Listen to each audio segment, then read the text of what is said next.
And what up, y'all? We are back for another great episode of Cultural Clickbait. I'm your boy Dante. And I'm your girl Doechii. And y'all know what we do. We take the hottest in sports, music, and entertainment, and we decide if it's for the culture or simply for clicks. hey, Yeah. click. Speaking of clicks, how you doing, Deja? What's popping? How was your weekend? Y'all know I always ask about her weekend, so I'm gonna ask it again. How's your weekend? It was actually pretty chill. It was pretty chill. Yeah, no, I didn't do too much. It was very relaxing. Needed it. Body was tired, so yeah. I was hoping for something a little bit more exciting. No, unfortunately, I grandma'd it out this weekend. Come on, Grandma. Yeah, you know the vibes.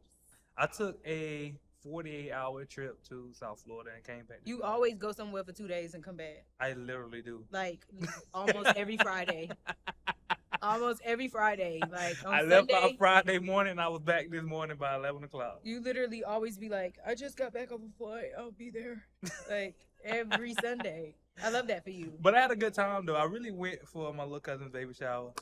Oh, period. Kids having kids. You got some baby but shower food. I'm here for 'em. Yeah. Was it good? Yeah, and I'm always going to a baby shower for a cake. If it's one thing I go to a baby shower for, it's the cake. I like baby shower food, deviled eggs, baked beans, mac and cheese. Baby showers, birthdays, and Christmas, I think, has the best time of food. You think, damn, what about Thanksgiving?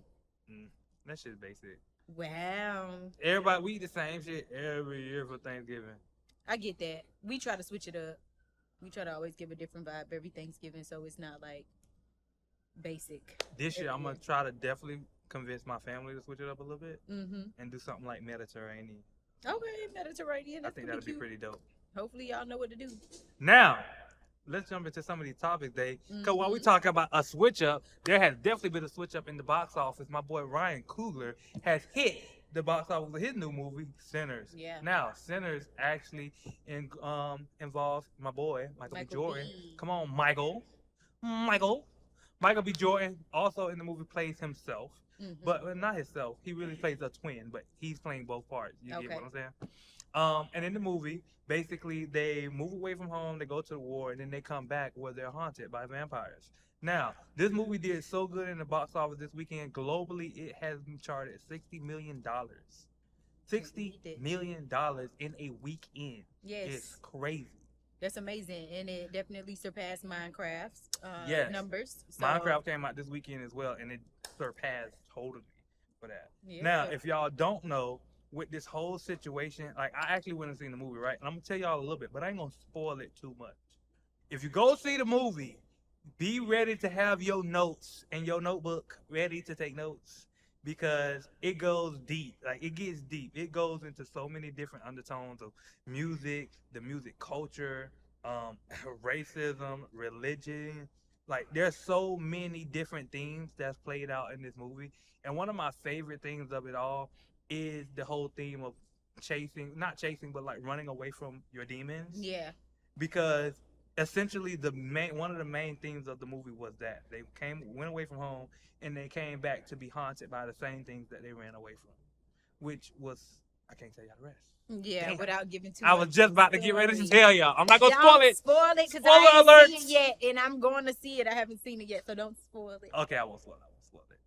Now, Dante, this movie in general, I would say is definitely for the culture, but there's more that's happening with this as well as far as the writer of the movie. Yes, so Ryan Coogler, he actually was able to negotiate a deal with Warner Bros. That basically secures him 25 years after the original agreement to have full ownership and rights of the movie. That's great because why?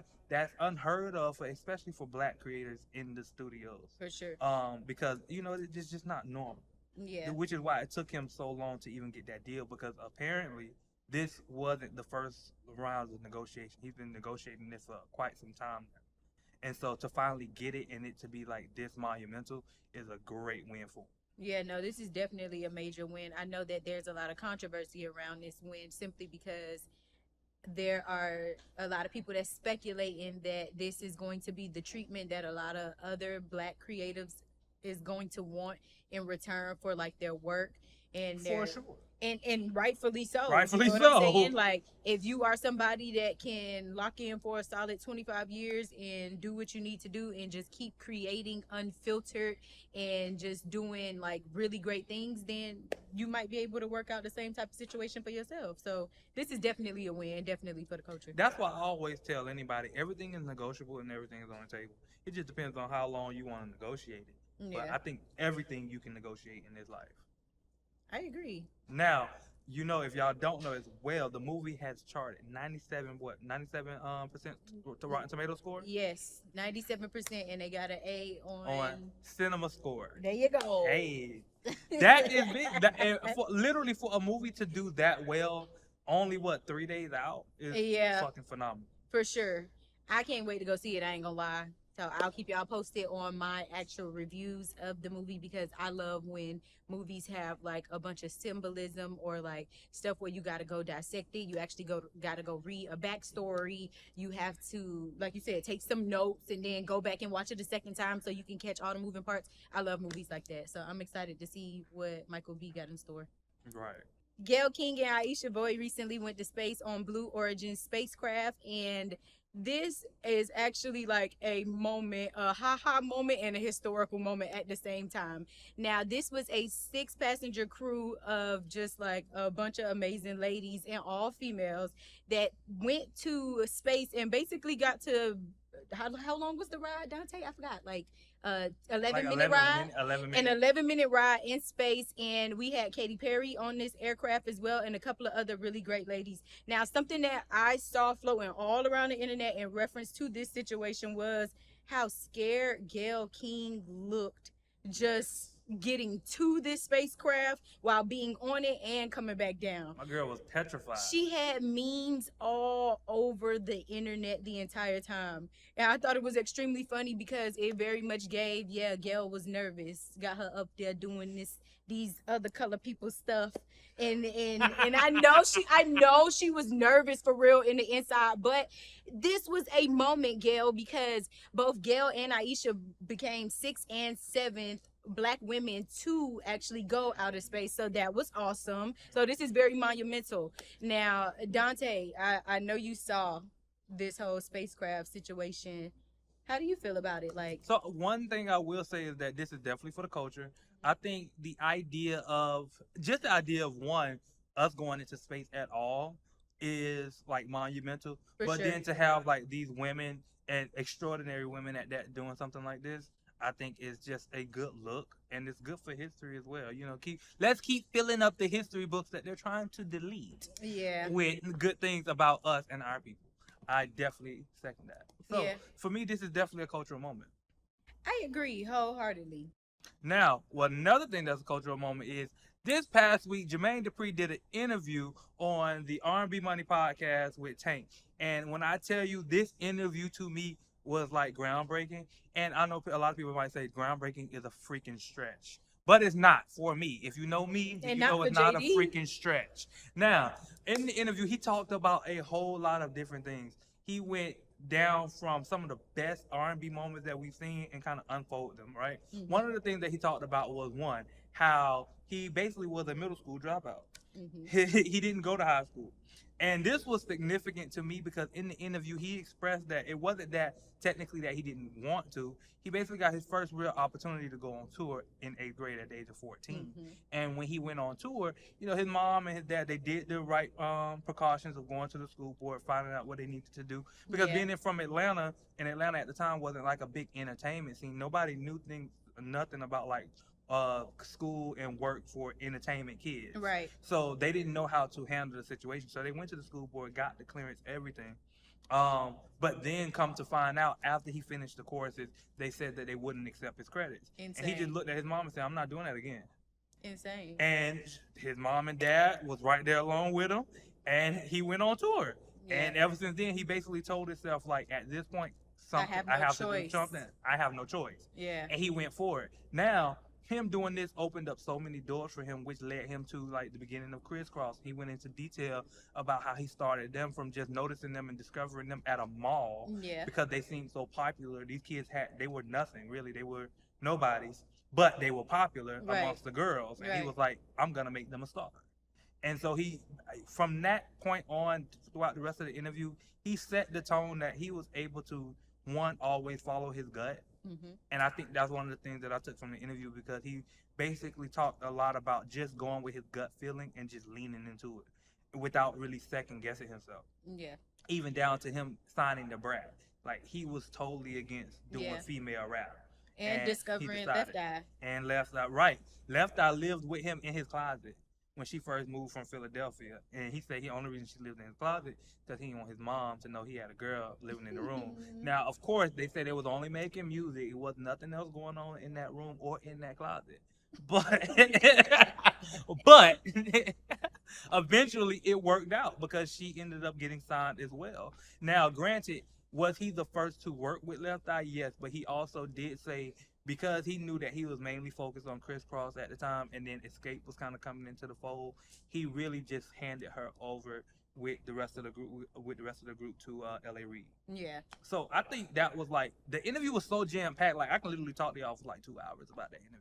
Yeah, I love this interview simply because JD is such a powerhouse, and like you said, I love the fact that he talked about just going with his intuition and what it was that he felt. Like, you have some people who actually have like that superpower and that gift of seeing things in people that they don't see in themselves, or to at least not to the same extent that you see it. And I think JD is one of those people that is a true like magic maker, like a magician in real time. Just simply having the eye, having the ear, and just knowing who could be that next big star is amazing. Like, look at how he made so many different trends. Mm-hmm. And even through the interview, he was able to really capture that. Like, he set a lot of trends that we still know and do today. Yeah. You know, especially even from the music. From even when he was talking about first coming up with a hit for Crisscross. Like, he basically stated that it wasn't really the hit that made them, and it was something that he did by accident when he made them wear their jerseys backwards. Yeah. That was really what took it off, and it made them like likable. It made them, kids wanted to be them, for real. Yeah. And it made them real relatable. And it was like all of these different things that went around creating their brand before he even really was actually sold on the music. And they were selling, they were selling records, and he still didn't feel like fulfilled. Yeah. Now, also in this interview, he talked a little bit about the group Escape and discovering them, and discussing how their look wasn't necessarily like the thing that was captivating, but they were the most talented group of females. They could outsing pretty much anybody, and he pushed that narrative to make sure that they could be a successful group. He even talked about making Mariah Carey's biggest hit, Always Be My Baby, and then he also talked about working with Usher very early on in his career as well to establish his footprint in the industry. So I think that, like, again, JD is like the godfather to the music industry. Like, remember how I was saying, like, producers are kind of like the grandparents? The grandma? Yes, the grandmas, the grandpas, the grandparents, like the heart to the family. I feel like JD is one of those like staple people that I don't think the industry and some of the talent that's in the industry would be as far as it is had they not had his leadership or had him on their team in some aspect, because he's a visionary. Right. And this interview, like I said, for me is definitely cultural, and it's a cultural moment, because when we talk about black success and we talk about people who are in the entertainment industry, in the music industry, etc., a lot of times we only hear about, like, everybody goes straight to like Jay-Z and stuff like that. But I don't feel like enough people do talk about JD and the things that he's been able to accomplish, or even set the tone for altogether. So yeah, it's definitely a big one for me. And like I told y'all, I could talk to y'all for hours about that interview, but I won't. Now, there is some other cultural stuff going on, because Bobby Brown sat down on Club Shay Shay, and in his interview, something that's been catching like wildfire is the fact that he talked about Britney Spears sampling My Prerogative and butchering that sample to him. Now, it's not fair. I think that let me tell y'all something. You think I'm crazy? When I saw this, I just thought it was funny, simply because Britney did what Britney does. Like, she kind of like chattered on the record, how she was her little riff, and her little Britney. You know what I'm saying? Britney did what Britney was supposed to do. Now, Bobby did state that he doesn't mind people sampling his records, but he does prefer at this point to be able to hear it before like stamping it because of the Britney Spears situation. And he stated that Teddy Riley was the producer for Britney Spears' remake that she did. So he just kind of went along with it because Teddy's name was on it. But come to find out, he wasn't really wowed by it. Britney gave what Britney was supposed to give. Britney gave only what Britney was gonna give. Exactly. Now, some Britney stan accounts had started to jump in the comments and state the fact that the only reason that a lot of them even knew about who Bobby Brown was simply because Britney Spears decided to sample the song. Now, granted, that's what they said. I knew who Bobby was before a Britney and will always know who Bobby Brown is. Now, Dante, do you think that this is for the culture or do you think this is clickbait? I'm not even gonna lie to y'all. This conversation for me is for the culture. Bobby Brown talks about how he don't let y'all sample his music. It's cultural to me on a funny level.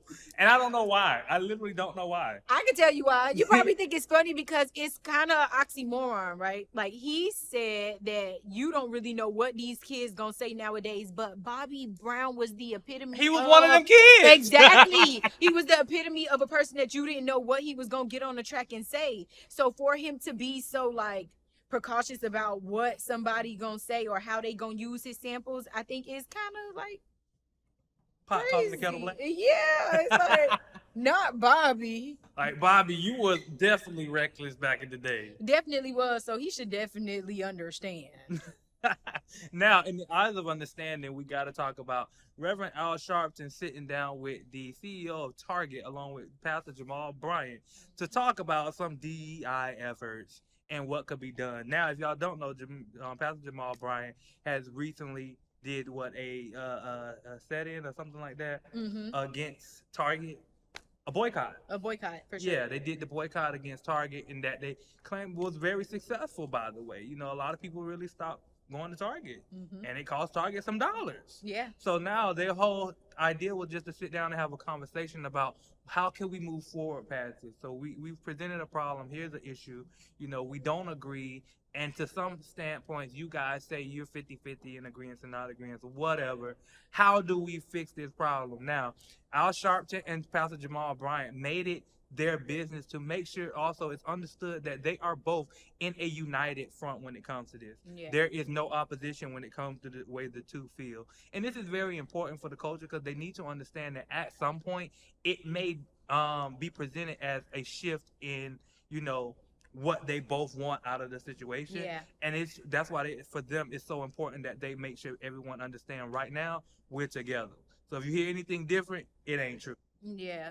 Now, I do know in them comments, though, a lot of us had stuff to say about the fact that Reverend Al Sharpton was selected as the person or the representative to go speak on behalf of DEI. And my confusion comes about because... Isn't he the civil rights? Exactly. And it's like, I ain't gonna hold y'all, but who do y'all think y'all are? Like, Reverend Al Sharpton has done a lot of major things. And granted, I get that, like, this new generation of kids and, like, young adults Jay-Z. Probably feel like it should have been somebody more cultural. But y'all need to sit back and do some more research to understand. Like, I think that when the younger generation look at people like Al Sharpton, even some people in our generation, like, they kind of look at them almost like puppets of the community or people who are acting as like these roles. And it's like, but the question would be why would you see it as a puppet? Why do you see them as somebody who's acting with as much as they've done within the community, as much change as we've been around? Yeah. And I'll say it like this: who else gonna fucking do I was just about to say, who else is better? Why you talking about who you don't like and who you do like? Well, who you got?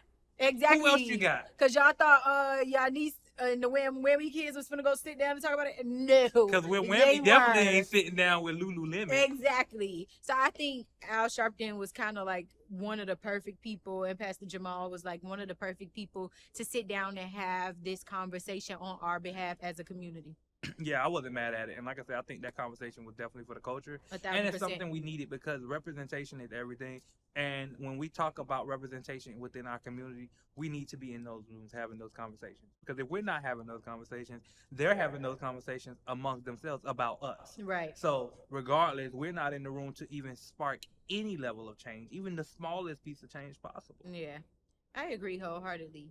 Now we have to also talk about the fact that Missy Elliott Coachella performance has been online going crazy like wildfire because my girl, she literally said, "Let's cease all the debates about every female rapper. I am her. She is me." Right.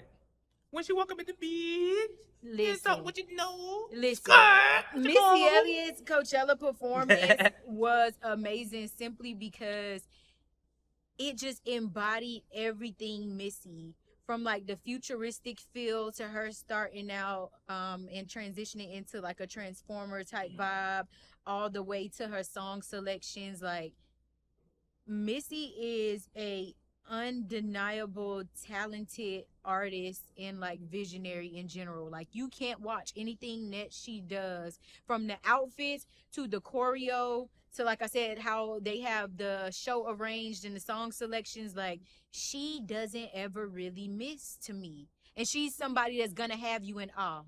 I feel like when we talked about the whole Kendrick Super Bowl performance thing, we were having a debate in pre-pro about did the performance make you stand up and jump up and down and get excited, or were you just kind of like honed in and zoned in on what was happening? And I think that Missy is a combination of both of those things. You have moments where you stop and you kind of gaze and you kind of study everything that's happening, and it still come from a place of excitement. But then you also have those moments where you gonna get up and jump up and down, and you either gonna perform some of the song yourself, you gonna do some of the dance moves yourself, or you gonna be inspired by it in some way, shape, or form. So I love Missy. Yeah, I love Missy too. And for me, and this was definitely cultural, I'm one of those people who you would describe as in awe. So when I'm watching her, it's hard for me to even like sing along and like be in Like, the I don't want to moment. move. Because I'm just like this, like wow, Yeah. wow. Because you're waiting for that next wow factor that you know she's about to come with. So you're on the edge of your seat. Like, you feel like every few counts, every 30 counts, every 8 counts, she's about to do something different. Yeah. From the transformer to the dance moves to the synchronized choreography, like all of it is gonna be like in sync, and it's gonna be groundbreaking. Yeah, I agree. Now, I'm going to say that this right here is definitely a cultural performance. And that's just because Missy performed so many timeless records and walked us through like a full rundown of why she is on that Billboard list. Especially even as number 2. For sure. The performance could have pushed to the number 1. Sorry, Nikki, love you down. Could have pushed. But man, Missy. Now, you want to know what else is on the front of my list today, Doechii? And for me, this probably like near and dear to your heart as well. So if y'all don't know, Vogue and GQ just did a spread for the research for Met Gala, right? Sort of like a pre-promo. And the name of the theme of it is called Super Fine. Now, it's also based off a reintroduced article, but what was it? It was like a photo book that she did. Called Slaves to Fashion. Yes. Now, when I tell y'all, it was spectacular because the way that they put this whole piece together, it was monumental. And I think it's considered like dandyist. Yeah, dandyism. Dandyism. Like, look it up if y'all don't know exactly what it is, but it's the kind of style of photography and the whole theme of it all. So, but for me, this was groundbreaking because it had so many people in it that was involved. Now, if y'all don't know, also Law Roach. Yes. Am I saying his name right? Roach? Yeah. I know it's Law. Right. Okay. Yeah. Mr. Law Roach was actually the stylist of this entire spread. If y'all don't, make sure y'all go look at it. I swear to y'all, it is very nice. Yes. Now, this spread definitely featured Tiana Taylor. We had Janelle Monáe. We had a Spike Lee in there. It was a lot of familiar faces. We had Dapper Dan in there as well. And my favorite part about this collection and this whole presentation is the simple fact of it's suits. It's women in suits. It's men in suits. And Tiana Taylor put like a small little passage inside of her caption that talked about like the the empowerment that a woman feels when she's in a suit versus being in a dress. And I wholeheartedly concur, because I am a girl that will choose a pantsuit over a dress any day. It really does make me feel very dapper, but it also makes me feel like poised and graceful at the same time, but it also give off that energy like I'm here for business as well. So I love this collection. I love the color choices. I love how there are like pastels and Paris that, in the springtime. yes, very much. That's exactly what it gives. It very much gives that, and like everybody really looked good. Like we even got to see Aaron Pierre as part of that, and I think that they did a great job with selecting the different talents. Yeah. To be in this shoot, because these are all people that we know to be super fly, you know what I'm saying? Right. And go with that super fine whole theme. And I even like how they made sure that the co-chairs for the Met Gala was a part of the photo shoot as well. For sure. Like ASAP Rocky, Yep. Jason Domingo, all of these guys. Like I'm glad that they did that as well. Yes. Because it still puts all of that to the forefront that, hey, this is Black excellence and this is super fine. 1,000%. Now, I'm going to say that this is definitely for the culture for me, and I will be tuned into Met Gala this year because, again, those chairs and co-chairs, it is a star-studded Black excellence lineup. So I'm excited to see what they do. I'm laughing inside because with this being prom season, I guarantee you somebody going to go to prom with that theme. And try to remake like the photo shoot. I'm already picturing the photos, but I'm ready for it. I'm here. That's cultural, man. We great. We really. I love my people. We really are. Now, while we talking about our people, we have to even claim the ones that just go left and do very outlandish things. Now we have Tay-K, who has been sentenced to 80 years in prison for a murder. Now, if you guys do not know, now Tay-K was on the run and he was picked up because he definitely murdered somebody in a Chick-fil-A parking lot. Now, that happened while he was already on house arrest, and allegedly he was cutting off his house arrest ban, and then he committed this murder. Now, mind y'all, he already had a previous murder case. That is how we got to this comprised 80-year sentence. Now, Dante, I just feel like there's always a young Black man on the docket every week that had a bright future, that it always just kind of like dwindles down to them doing something extremely dumb and putting themselves in a position where like now everything is over. Like you don't really get a second chance. And if you get a second chance, you start out already in lane 8. Like nobody not really trying to hear you, nobody not really trying to feel you. And I feel bad for Tay-K because this is literally one of those situations. Yeah, I actually feel bad for him too when it comes to this situation. And I know people in the comments gonna be like, well, why do you feel bad for a murderer? It's not the fact that he's a murderer why I feel bad. It's the fact that this is yet again another Black man who has chosen, and I use the word chosen to throw away his life, because that was a choice. For sure. That was a choice to murder, not out of the sake of self-defense. I can understand that. That would be different. But this is you putting yourself in situations to where you're making the decision to take someone else's life, and now your whole life that you had ahead of you is taken. Yeah. Because not to mention, all of this was coming off of him already. He was doing pretty good in his single that he had out called Race. It was actually going viral. He just put out the remix with 21 Savage, all that. It kind of like ruined the rest of your career. It did. The rest of you don't have a rest of it at this point. 80 years, he's 24. Their whole plan is to put you under the motherfucking jail. Yeah, you're definitely under it.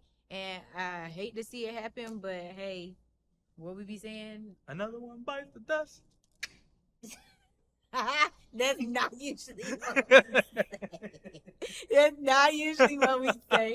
We usually say, may justice prevail, and justice has prevailed him all the way to under the jail at this point.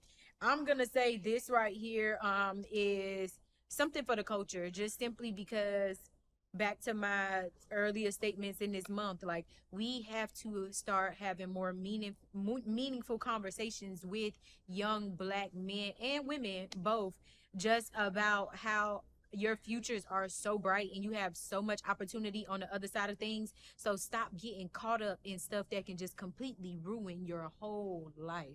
Can we implement mandatory therapists in elementary school and grade schools? They really should. Then they have a because the optional guidance counselor clearly. I was just gonna say the guidance counselor is there. That's what they're there for. We need literally a class dedicated to your therapy. They need to make you go to the guidance counselor. Like it don't need to be optional. It needs to be a part of the curriculum. Like, because I'm starting to notice a trend, and the trend is that most of these young people need therapy. I don't want to say what I want to say. Need help. The Lord. Jesus. All of it. Happy Easter.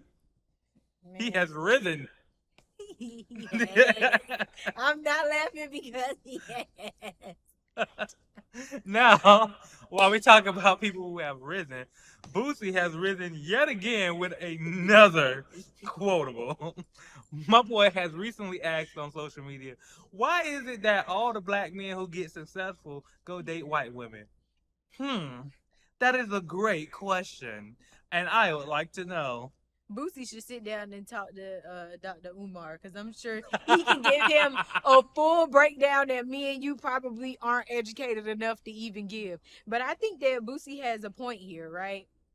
It does seem to look like that.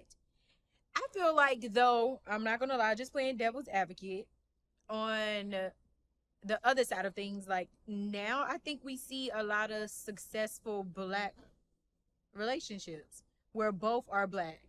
I think that right now the climate in social media and just in the world right now is to shed more light on what it is that we want to see versus like the stuff that we don't want to see. So I don't see a whole bunch of like interracial couples on my timeline. I don't. Everybody on my timeline black. You might be a little light skinned and black and chocolate and black, but everybody be black for the most part for me. Now, granted, is it some truth to what he's saying? Yeah, it is.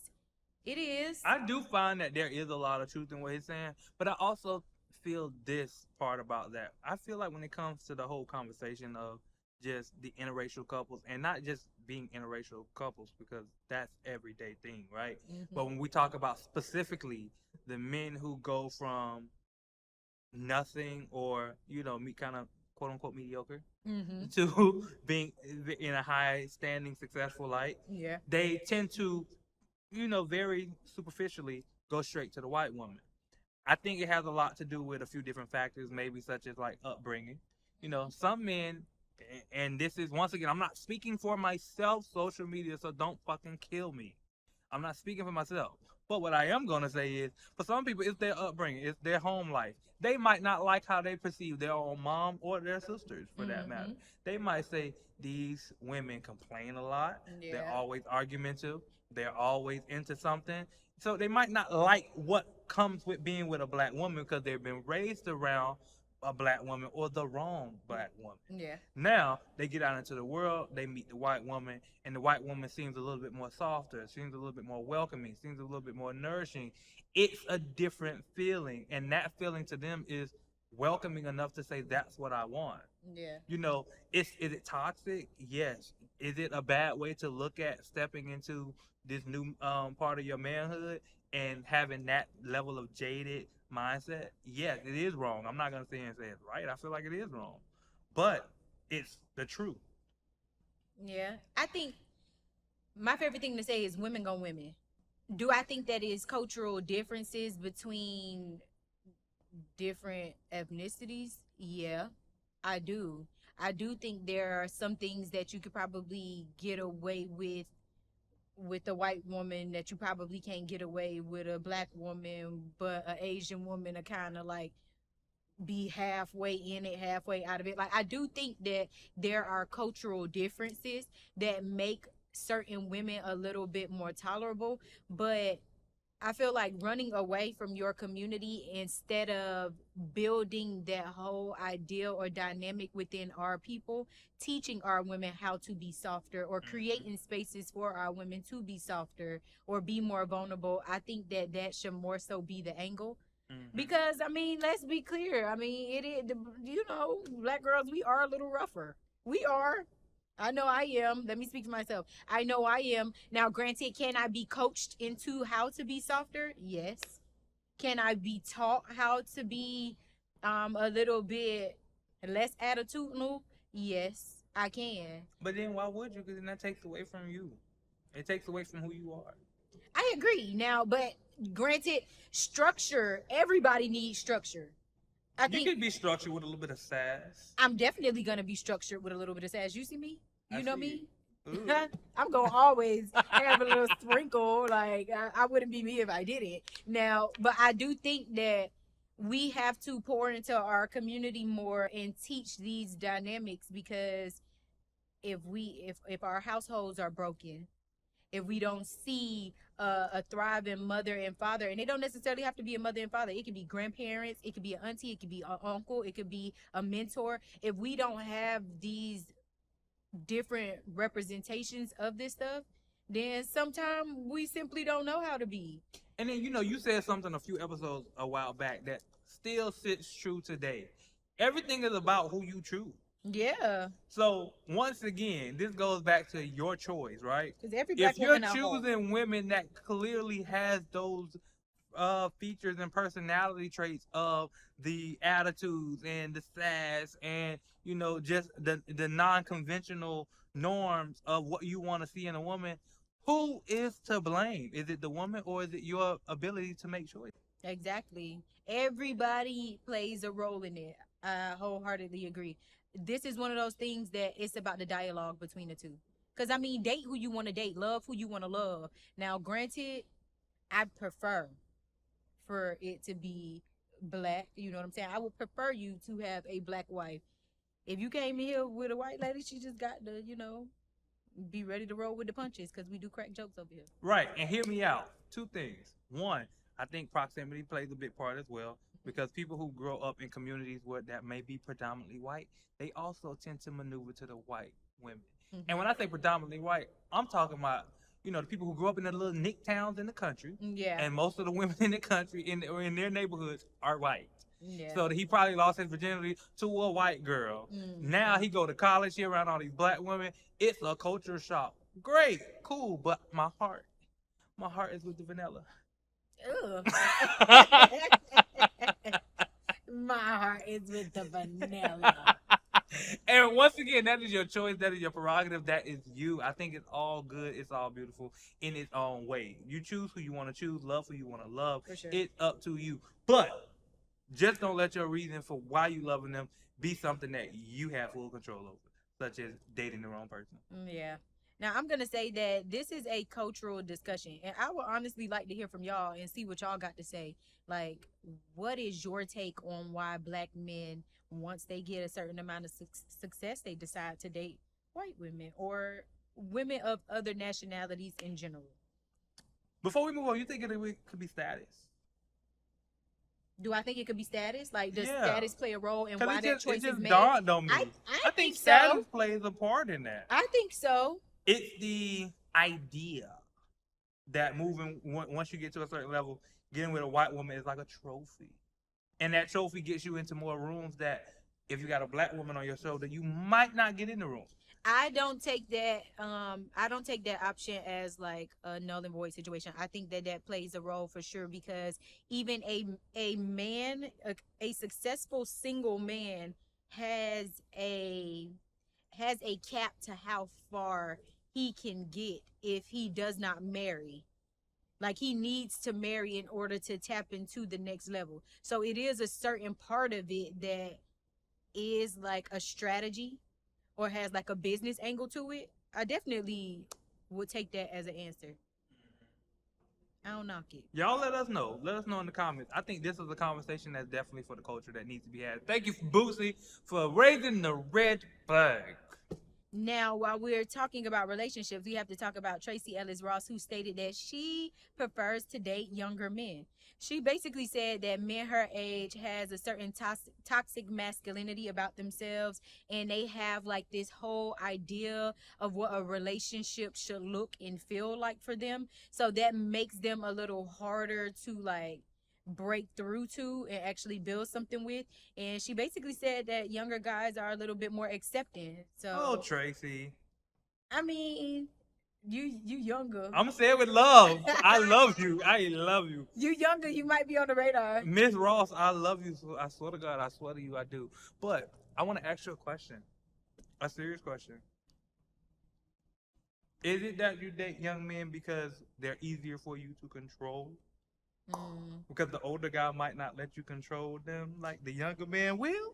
Do you date younger men because it kind of gives you that sense of that motherly like feel because she don't have kids, right? Yeah. That's something like You she want to don't son him? have kids. So And maybe I'm actually asking these questions because I want to open it up. Yeah, no, like we just trying to know see more. something. We not gonna jump you. We just want you to come outside. We just want to talk about it. I'm on your side because I'm all for cougarism. I swear to God. Cougarism. I swear. I'm all for it. But I want to know why. I've always wondered why. Why? Because we understand why older guys date younger women. It's once again, it's a trophy symbol. But hold on now. Look. But I want to know what's the woman's psychological thought process and why they date younger men. Is it because the sex is better? Is it because you can control him? What is it? I think you want to raise him. You want to raise a man? So I don't know, right? Because I feel like men say the same thing about women too. Like men say that women after a certain age are a little harder to break through to as well. So both parties have the same experience. So I think that overall one of the common factors might simply be younger people being a little bit more impressionable. You do have more influence on which angle you want to direct them in. So I understand that because, I mean, think about younger people that you know in the lightest way. Like, you a little older, you have a certain amount of success, you have a certain amount of accolades that's under your belt. It's like, and I'm younger and I aspire to be what you already put out inspiration for. I'm probably going to listen to you more than likely. Like, I'm gonna take your advice. See, but another reason I have this question, right, is because she did a recent interview. Well, not recent, it was like a year ago. She did another interview where she kind of spoke about the same subject, but within the Hunty. Low-key, she waving the flag. Y'all just ain't answer. She said in there, she talked about like how she's able to do for herself and how she's financially stable, X, Y, and Z. And you know, she talked a lot about just the financial stability of her life. This is why I go back to that question, because I'm sure that there's a man her age who is either at her level or more successful financially to be able to be that rock or somebody she can lean on who can take care of her. I honestly don't see the younger man doing that. So that's why it leads me back to my question. What is it that you are looking for from the younger man that you're not finding in the older guy? Or is it just you? Simply, is it just you? Yeah, it could definitely be it's just you thing. That's very rare. I'm big on looking in the mirror and say, I'm the problem. Because she definitely can. I think that she can find somebody in her age group that is equally as successful. But does that come with her kind of like altering her life a little bit? Yes. The power dynamics definitely shift because now she has to tone it down a little bit to kind of like somewhat meet him at a happy medium where he still feels respected and honored at the same time, though she can provide like a man to a certain extent. You know what I'm saying? It's still one of those things where I think it might be a her thing. It might genuinely be a her thing because I don't like the idea that certain generations make it seem like you literally cannot find nobody in your age group. And I think that that is a lie. I think it's people there. You just simply don't want to bend or make the change in a certain angle because you feel like it's compromising to everything that you worked for. And I feel like after a certain amount of time of being by yourself, you also create your own little world where like you don't really want to move nothing around because you done figured out all the checks and balances and systems that you're going to use to do whatever it is that you do in your day-to-day life. So, I don't know. I agree with it possibly being a her thing. But the young boys probably, you know what I'm saying, just, you know, she got to see a man by the horse every now and again. And they probably just ride him when she buck a little better. Not ride on what she buck. Wow. I mean, they might. I don't know. Now I'm gonna say this right here is a clickbait conversation. I ain't gonna hold y'all. I feel like she kind of on a hunt right now. She might be looking for some new meat. I mean, Auntie is definitely on the hunt. Fresh meat. As they used to call the as they used to call the freshmen when we was in 9th grade. Like, Fresh oh, that's meat? fresh meat. So that's what y'all do? Y'all hunt the fresh meat? I was never a fresh meat hunter. I wasn't. I always liked to date people older than me. So I'm one of them. I'm not a younger than me dater. Everybody's usually older than me. Yeah, I'm either like at my age or older. You a sugar baby. I like cougarism. You did say that. Now, while we're talking about everything music and everything industry, right? We can't leave here without talking about Kendrick Lamar. Now, Kendrick Lamar's tour just kicked off, and in his tour, on this first show, he's already shading yet again your boy Aubrey. Drake. Sorry to the producers. I know your ears are clapping. You got to at least once. They got at least once every blue moon. But yeah, so he went on and had the whole projector of Drake playing in the background. It was kind of wild. Nasty work. Nasty word. But why not? How you feel about that? I honestly think that is like a moment. It's like ride the wave of it, because who else is the better butt of a joke than somebody like Drake? Like, he sort of kind of is, like, no shade. He has some of the best, like, memeable moments and, like, GIF moments, and just, like, Anita Maxwin. Like, come on. Like, why not keep riding the back of Drake? Like, I know I would. I think we just recently said it a few weeks back. Drake is, like, the easiest to troll. He really is. He really is. And now in the show, he also made fun of Drake's lawsuit with UMG as well. That's why I say this is just wild. Like, I ain't gonna lie. If I was Kendrick, I probably would have let this shit go a long time ago. But Kendrick is a trooper. He's still in there. He gonna keep it going. But Kendrick honestly didn't have to let it go, because Drake just dropped his visual. So when Drake dropped his visual, that was sort of kind of mocking Kendrick. It was well, you know what? Yeah, that is very true. You it back up. That is very true. Knowing damn well, you know how it's always that one kid that, like, you could go outside and you could, like, rough play with them, and then y'all call it jonesing each other. We call it ranking in Florida.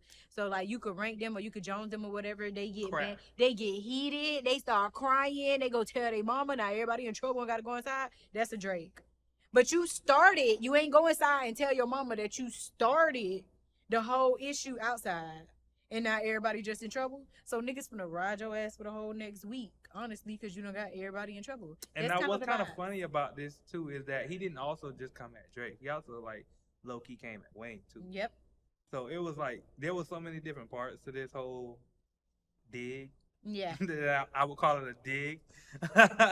There were so many parts to it. It just makes it funny, comical, and it's just good for the ratings, if you ask me. It is, and I think Kendrick does a great job at trolling tastefully. Like, he's not overbearing with it. It hasn't, at least for me personally, gotten to a point where it has become cheesy, or where it's like, all right, now you dragging it. It don't feel like that to me. Now, of course, the baddies would say that.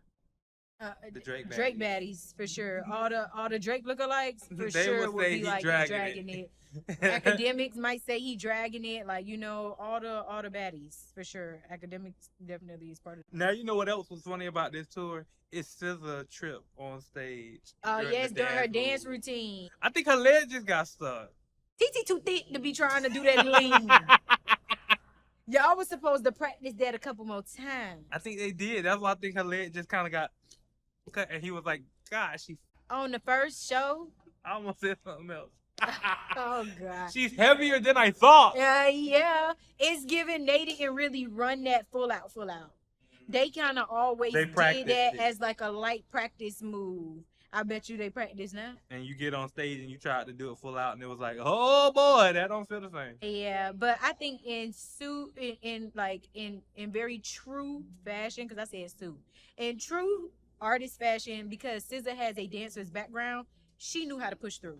Right. So we love to see that always and forever. A performer is going to perform. Technical difficulties, mess ups, They gonna get hiccups, right to. falls. You get it done. And If I she was got it Phil, done. I would have just fell to the floor, rolled, and got up with the mic in my hand like this. No, Because I would have said that was a part of my move. it very much would have been give. Don't drop me. Don't drop me. Don't drop me. Don't drop me. Don't drop me. While we was leaning. Don't drop me. Don't drop me. Don't drop me. Please. That's a lot of anxiety. For sure.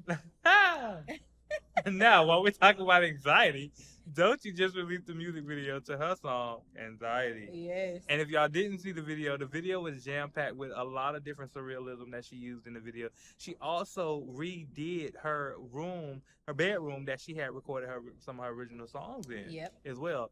And now the whole video just like went through like a real psychotic visual performance of just feeling like chased in her head. Like somebody's always watching. A lot of internal things. And now what I really like more so about the video is the whole dance break right there in the middle of the street. Me too. I thought that was like flash mob. You're right. I saw some technical dancing in her that I didn't see before. Yeah. I definitely love like the contemporary dance moves in that flash mob scene. I think that the organized chaos in the music video completely embodies the idea of anxiety and personified it. I think that down to her even like having the nostalgic moments of recreating her room just kind of goes to show like the origin of where her anxiety probably all started as she was building her career throughout this industry. So Doechii is just on a run right now that I think should be studied as well as like praised, because she is artistically wearing her vulnerability on her sleeves, but also displaying it in a form of art where it's digestible to like a big group of people. And I think that that is what makes you a superstar.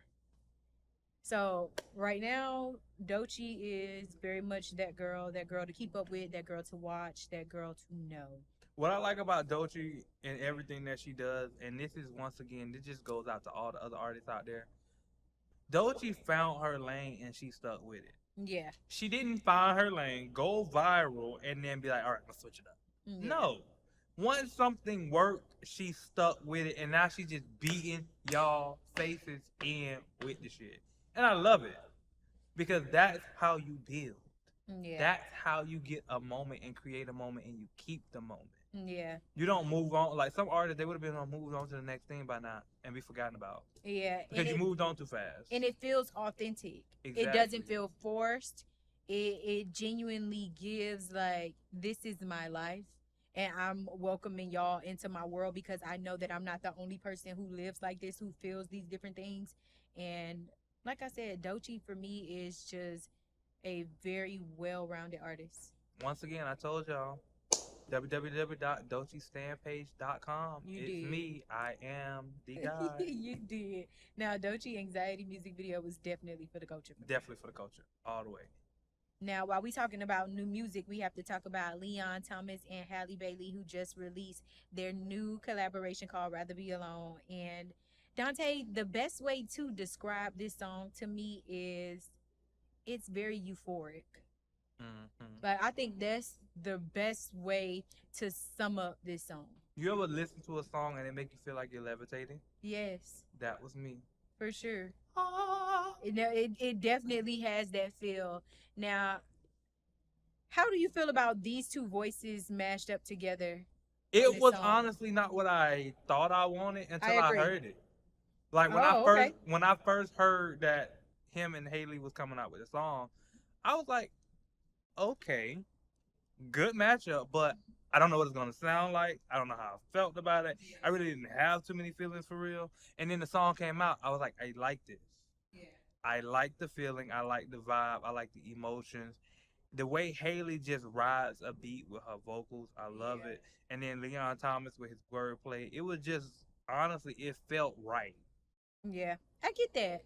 I had to listen back to it at least 2 times over.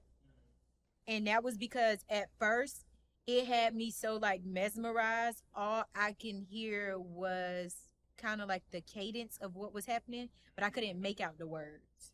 So I had to listen back a second and third time to be able to actually hear the words to the song.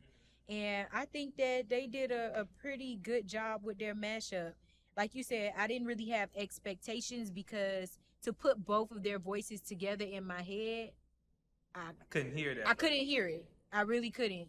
But Halle got on here in a true Halle fashion with how she decided to sing, and I think that Leon had like a nice, like soulful and euphoric like feel, and that just mashed up with Halle's voice, who's already like super angelic. It goes back to your levitating statements, like Right. that's what it felt like. Now, you know what else I think put me in a good mood this weekend? I love the fact that Coco Jones has now released a trailer to her new album. The name of the album is called Why Not More. Now, why I say that this is something that I'm here for and why do I think it's good? Because everybody's waiting to see what Coco Jones does with album 2.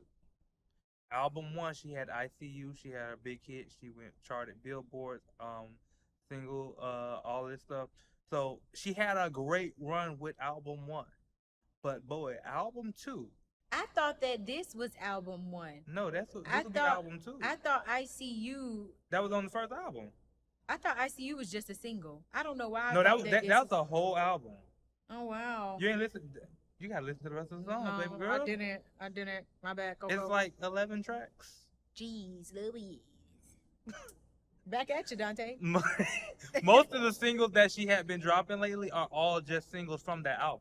Okay. So she was just putting out visuals to them, but the album was already released. True. Yeah, she released. So what happened was she had put out 2 singles. It was, I can't remember the first one, but I know that was the one that kind of got everybody back in tune. And then it was ICU. Mm-hmm.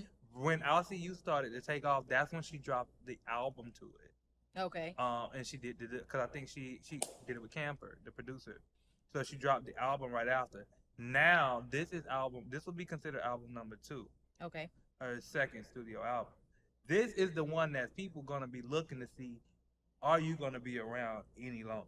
Yeah, I agree. I think this is the album that's going to either solidify her or kind of like take her down a notch, a 2 or 3, where she kind of might have to go back to the drawing board and rebuild in a different angle. If you ask me though, when it comes to Coco, for me, I'd rather hear her do a body of work anyway. And honestly, that's how I feel about a lot of singers who put out music today. Mm-hmm. Is because I feel like since we kind of live in this like singles game, Mm-hmm. rappers can do singles and we can constantly stay in tune. Yeah. I don't feel like R&B artists can do that. Yeah. Unless they really come out of the gate with a banger ass single that takes off. We usually need an album to really sit with you, digest you, get used to you, want to feel you, find your vibe, and then go. Because even with Leon Thomas, even though he had Mutt was on a body of work that we was able to kind of single out our favorite song and grow with that song, and then go back and listen to the other stuff, sit with it, and now become a fan. Versus him putting out a bunch of singles. I feel like with R&B artists, because a lot of times they kind of change up cadences, sound styles, etc. Yeah. Every time they put out a single, they're giving you a different version of themselves. I agree. And that could be confusing.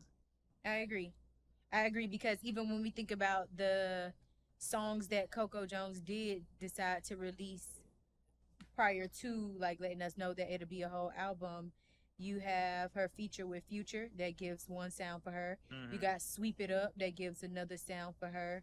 And then you have a couple of other of like her slower vibes that kind of give another feel for her. So I think that Coco Jones is an amazing, talented person. I think that she's gorgeous. But I am excited to see what this whole body of work does. Mm-hmm. Now, I know you saw that she definitely released her track list while she shot a visual where she was basically on the phone and talking to herself, standing in front of a bathroom mirror, and then all of the words. She used all of the titles of the songs in the conversation that she was having on the phone. And I felt like that was like a really cool spin on how to release a track list. I loved it. And I loved it because it was an idea that I thought about so many times, and I've always wanted to do it. But none of you artists could never execute it the way I needed y'all to execute it. Or y'all be like, I don't want to do So it. it triggered you. And you Right. And then I see Coco Jones do it, and I'm like, I told y'all it would work. Hey, yeah. It actually was cool, and it was cool in one of the simplest ways. Like, it was cool without doing too much, but it was just enough. Right. And for whatever reason, Coco Jones right now, to me, has like a Brandy Norwood kind of run right now. Mm-hmm. For whatever reason, when I think about Coco, I think about Brandy. And I feel like That's they heavy. kind of, I think they kind of took like a note out of the Brandy book when trying to pitch Coco as a household name. So, I mean, let's see what she does. That's definitely heavy. Coco, ooh, she done put you into some big shoes.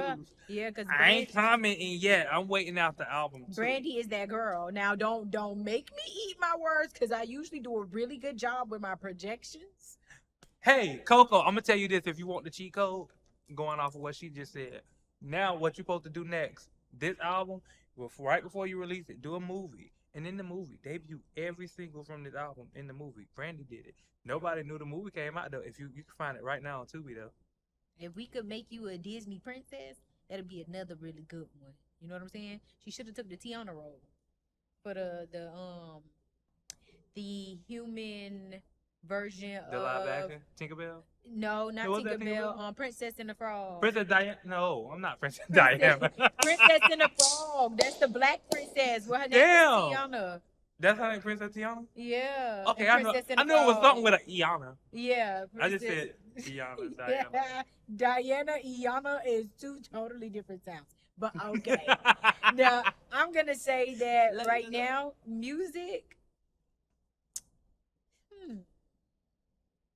Does music hit for the culture of clickbait? I'm going to give music clickbait right now because It was clickbait. I don't know. Oddly enough, Yeah. music was clickbait. And I think I would say it's clickbait because it was enough to get my attention. Yeah. But y'all ain't doing a cultural yet. No, Coco, we got to see what you do, and we not even looking at numbers wise. Like, we have to see impact wise, like how far your records go to know what's going on. And then with Leon and Hallie, is like we just got to see what happens And here. that's like Can we get a visual? That's how I feel. It's like going to what you said about impact. ICU, big single for Coco. Yeah. Right, but it didn't make an impact yet. Yeah. Like Beyonce's Single Ladies made a impact. Yeah. You know, Still is. I want to hear R&B albums and records like that. Like, I want y'all to make impact in the culture. Yeah. Like, change the trajectory of the way we listen and dissect music. Yeah, we don't just want to listen to you like another person that just come up in iTunes. Like, we literally want to go search for you because we can't get the song out of our head and off our minds. But, you know, that's one, because before we talk y'all to death, that's because one, everybody's kind of selling vibes now. Yeah, And nobody's selling, like, music. I get that. It's like, we just got to create a vibe for the moment. I get that. I blame Drake. You see, he's the perfect scapegoat to troll. I blame Drake. I said it. You just, he just brighten up the place every time you mention. Drake made y'all choose vibes over actual meaning. Hey, yeah. Well, I guess we'll just have to wait and see what goes on musically. Wait and see. Now, you guys, this has been another great episode of Coachella Clickbait. I'm your girl, Doechii. And I'm your boy, Donde. And y'all already know what we do. We take the hottest headlines in music, sports, and entertainment, and we determine whether it's for the culture. Or simply just for clicks. Yeah. Y'all come back and